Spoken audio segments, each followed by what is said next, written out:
los hermanos sean unidos, porque esa es la ley primera. Tengan unión verdadera en cualquier tiempo que sea, porque si entre ellos pelean, los devoran los de afuera. Segundos afuera, por Carlos Caramelo. Voz, Alejandra Benaglia. La democracia es el sistema político en el cual, cuando alguien llama a la puerta de calle a las 6 de la mañana, se sabe que es el lechero. Winston Churchill. La pelea Milei-Villarruel, intermediada por una Patricia Bullrich en evidente estado de furia, merece mejores escenarios que las redes. El Caesar Palace de Las Vegas o el Madison Square Garden en Nueva York, como mínimo, con Lilia Lemoine y Sandra Petovelo masajeando al presidente en su rincón y la ministra de Seguridad en tanga y tacos altos recorriendo el ring con un cartel que indica cuál es el número de round que sigue. Sin embargo, el Papadas apenas si se siente confortable en X y desde allí, junto a ese extravagante grupo de esbirros que tuitea en su nombre, da una pelea siempre desigual, en términos de capacidad de fuego, pero artificial, como todo lo que circula por las redes y lo que proponen los libertarios. La contienda se inscribe en esa circunstancia que probablemente sea la que lleve a Milei a su ruina, y no hablo solo de política en este caso. Como cualquier armado fascistoide que se precie, el del presidente es endogámico y muy estrecho. Más allá, la periferia. Los efebos rollizos con sus valentías mínimas de redes y sus perplejidades adolescentes frente a la vida real. Pero el eje, el epicentro del poder libertario, es íntimo, ceñido, casi consanguíneo. Y naturalmente, entre otras cosas un tanto más materiales, persigue la pureza de raza. Bajo ese principio construye Karina, reconocida estratega de roticería, la expansión de la libertad avanza que pretende extender al territorio nacional. Esta táctica le está trayendo a Milei problemas variopintos con los gobernadores, así como le trajo desde antes de llegar a la primera magistratura dificultades con la que era su compañera de fórmula. Contrariedades, además, que habitan solo en la cabeza del presidente y la primera hermana, hasta que el quilombo estalla y provoca explosiones e implosiones varias. Revanchas estériles. El Casalito presidencial le picó el boleto a Vicky cuando todavía no habían asumido la conducción de los destinos de los argentinos. El lanzamiento de un partido propio sumado a su relación con el partido militar y pertenencia a una clase social distinta a la de los Milei Bros le acarrearon la desconfianza de Karina primero y luego la operación cruzada entre el jefe y Sandra Petovelo, a la que no le hacía nada de gracia otra fémina junto a su acompañado terapéutico. Encima, Villarruel se negó a regalarles el Senado y se apalancó en su pequeño reino de Plaza Congreso, desde donde fue sobrellevando lo mejor posible las andanadas de desprecio y segregación, al punto de dejarla fuera de las reuniones de gabinete. Sin embargo, ella mantuvo cierta fidelidad, demostrada largamente en el voto de desempate de la Ley Bases y en las fotos de la parada militar del 9 de julio de 2024. Pero todo tiene un límite. Y esa cosa infantil de Milei de retirarte el saludo cuando se enoja, copiada acaso de la confusa relación con su hermana que, cuando él hace algo que a ella no le gusta, no le dirige la palabra, colmó la paciencia de nuestra negacionista vicepresidenta que, tratada de traidora por el Papadas, reaccionó de manera bastante destemplada por los medios que utilizan los libertarios para pelearse. Léase las redes. El detonante fue el paquete de leyes que se aprobaron el jueves de la semana pasada en el Senado. Milei acusó a Villarruel de jugar para el kirchnerismo y la vice lanzó su primer buscapié, Si hay equilibrio, entonces asistir a los más desprotegidos no debiera ser tan terrible. El tema es que un jubilado no puede esperar y un discapacitado menos. Que ahorre en viajes y en la CIDE y listo. Pegó donde duele. Y ella sabe dónde duele. Gracias a una nota firmada por Agustina Bordignoni en Deuda Prometida, el Estado lleva gastados 48.756 millones en pasajes y viáticos en lo que va del año, rubro que tiene un estimado de 161.064 millones para 2025. La CIDE, por su parte, tiene asignados unos 80.000 millones de pesos y el 20% de ese monto son fondos reservados, esos que nunca se sabe en qué se utilizan. Lo que vimos en esta semana es apenas el primer round de una pelea que promete cruces más violentos y sanguinolentos, porque allí donde la ven, la generala Villarruel es hoy por hoy el mascarón de proa de la derecha ultramontana de nuestro país, que prefiere un rostro femenino para dar la pelea.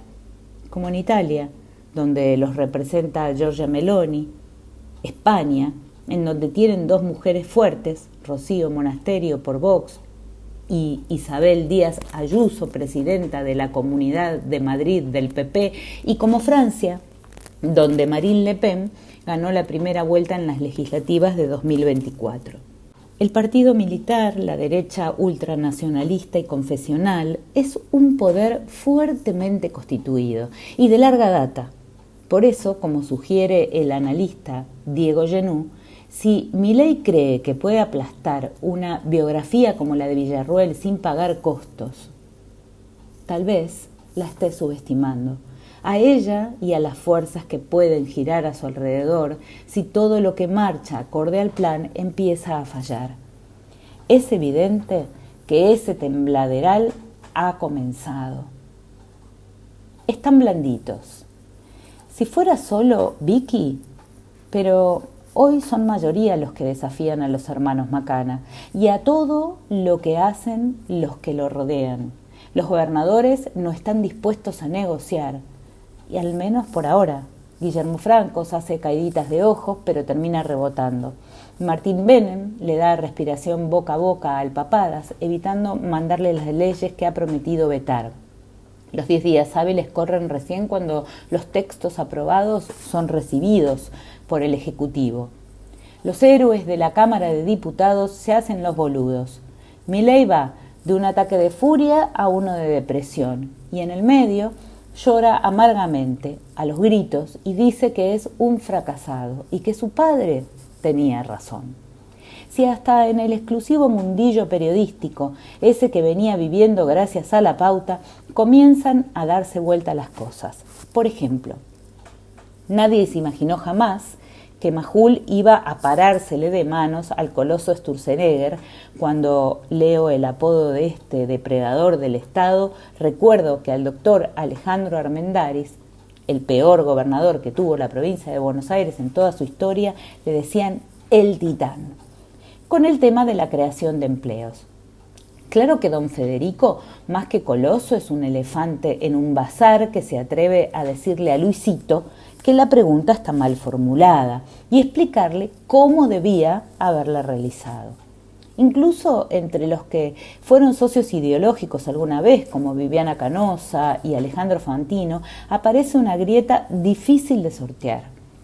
En el nuevo programa de canal de streaming Carnaval, la señora lo increpó al Pauta por su llamado al Toto Caputo y la operación con el fin de atemorizar gobernadores.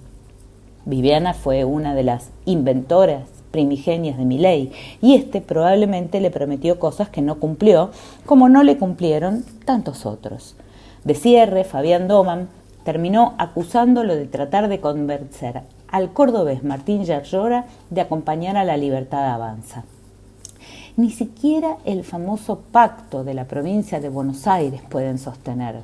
Pucho Ritondo y Karina miran con desesperación cómo intendentes del PRO prefieren bajarse de la alianza amarillo-violácea para unir sus fuerzas con otros espacios menos totalitarios en los que no te exijan la conversión al liberalismo apátrida. y militantes de La Libertad Avanza vuelven a sacar los trapitos al sol de dirigentes relevantes como el máximo operator Sebastián Pareja, al que acusan de vender lugares en las listas, mientras deschaban a un edil salteño que exigía una parte del salario de una trabajadora y le ofrecía una rebaja de la cuota si le daba sexo oral. Si esto fuese la batalla naval, se podría decir tocado.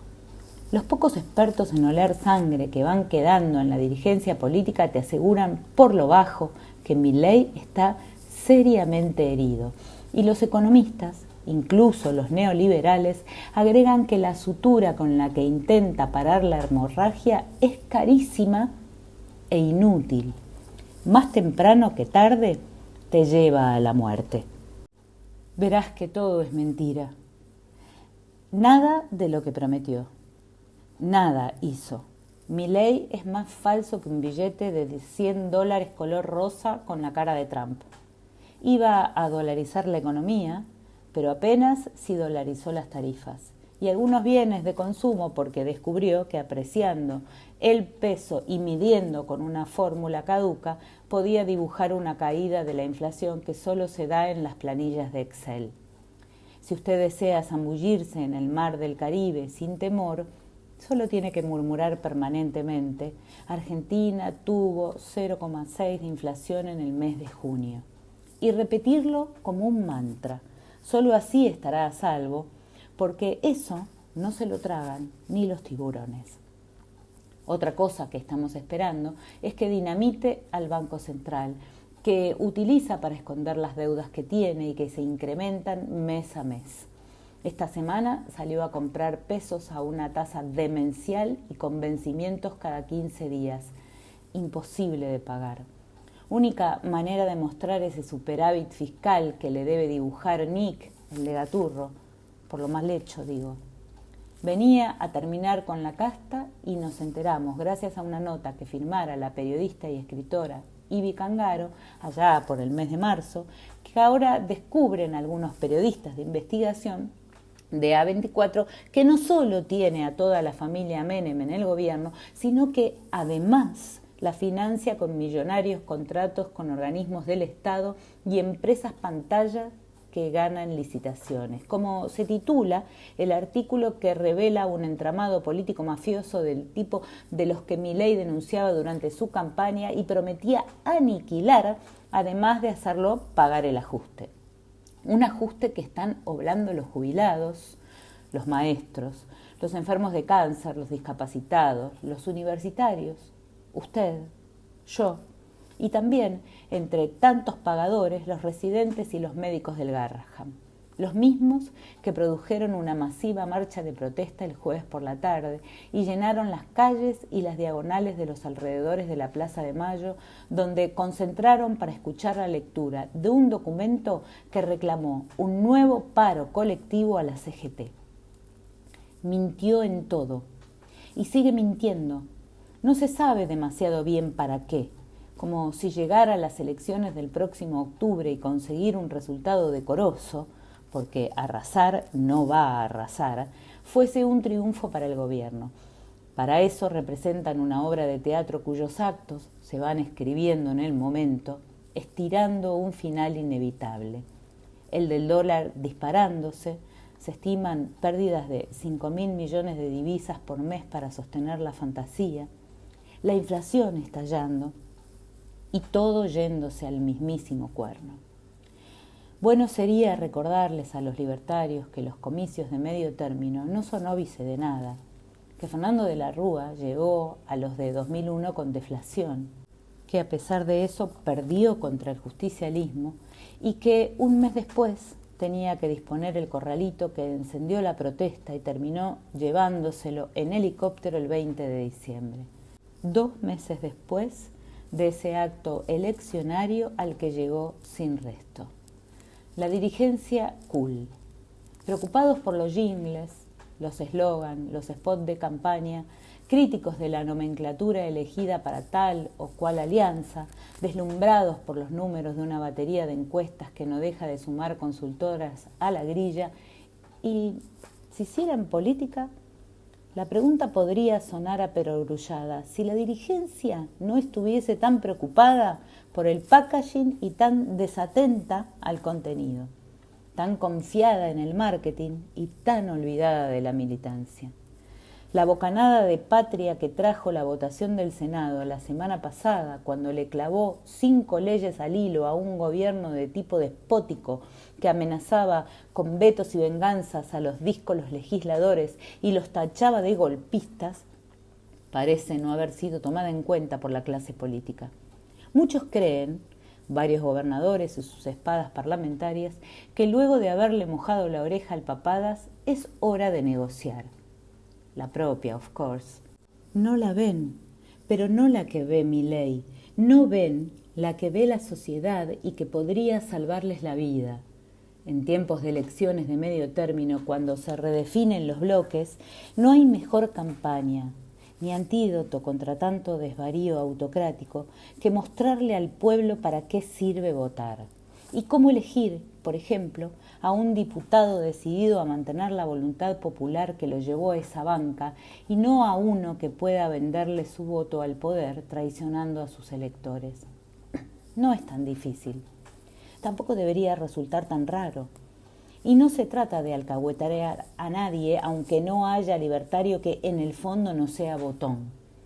Hay que explicar y exhibir las agachadas y demostrar el daño que esas subordinaciones le provocan a los hombres y las mujeres que confiaron en ellos. Y es verdad que siempre ha habido representantes lábiles al poder y al dinero, que mercaban su voto, uso el término mercar en la absoluta amplitud de su significante y de su significado, y transaban con el mejor postor. Pero reconozcamos que no eran un número importante, que no ocurría todo el tiempo y que además se guardaban ciertas formas. Fuertes sospechas de cohecho hicieron que Carlos Álvarez renunciara a la vicepresidencia de la Nación. Hoy coimean a senadores y diputados a cielo abierto. Es más, se ufanan de ellos y entonces los índices de asistencia a las urnas decaen de una manera escandalosa.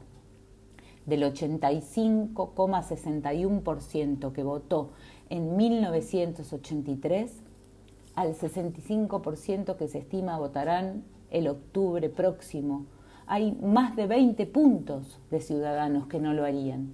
Según el último domingo de datos de Subán y Córdoba, más de un 45% del electorado cree que con su sufragio no modifica nada. Algunos dirigentes LAI proponen como solución a esta debacle recortar comicios, que los ciudadanos voten menos.